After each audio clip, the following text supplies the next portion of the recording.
We all love a fun video, right? Funny kids, people falling in pools. Well, this isn't one of them. But I'm going to help you answer one of those tax questions that keeps you awake at night. What is it? How many tax allowances should I claim? I know, it's not a fun topic, but it's something everyone needs to know. The 2-page W4 form looks daunting with a lot of fine print, but it's all there to help and guide you. Let's start at the beginning. Whenever you get paid, a certain amount of income tax is automatically withdrawn or withheld from your paycheck and turned over to the IRS. The number of allowances you claim determines the amount of tax withheld from your pay. You need to know the number of allowances to claim when you're filling in a W4 form at the start of a new job or after a significant life event such as the birth or adoption of a child or a marriage. If you claim too many allowances, you may owe the IRS some money at the end of the tax year and possibly pay a penalty for your error. But if you take fewer allowances, you will receive that money back as a tax return. You can use the personal allowances worksheets attached to the W4 form to calculate the right number for you. Remember, if you're in any doubt, check with your tax professional.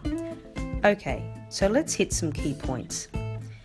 A single person who lives alone and has only one job could place a 1 in Part A and B on the worksheet, giving them a total of 2 allowances.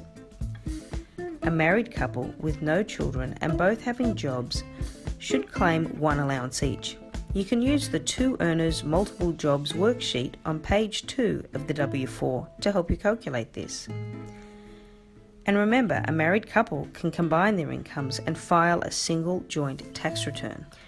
For example, a couple with only one single breadwinner should claim 2 allowances and file a joint tax return.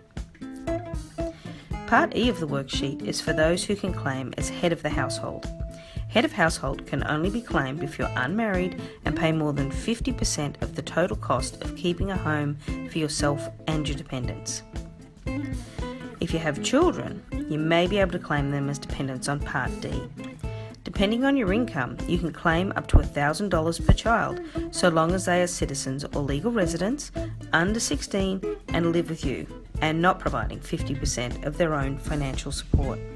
Follow the instructions listed in Part G to know how many child allowances you can claim. Now just add up each of the worksheets separately and fill in the values on the W4 form where indicated. And you're done. Now your sleep will be unencumbered, or you can spend your nights trolling through YouTube for all those really funny videos, knowing that your tax allowances are all squared away.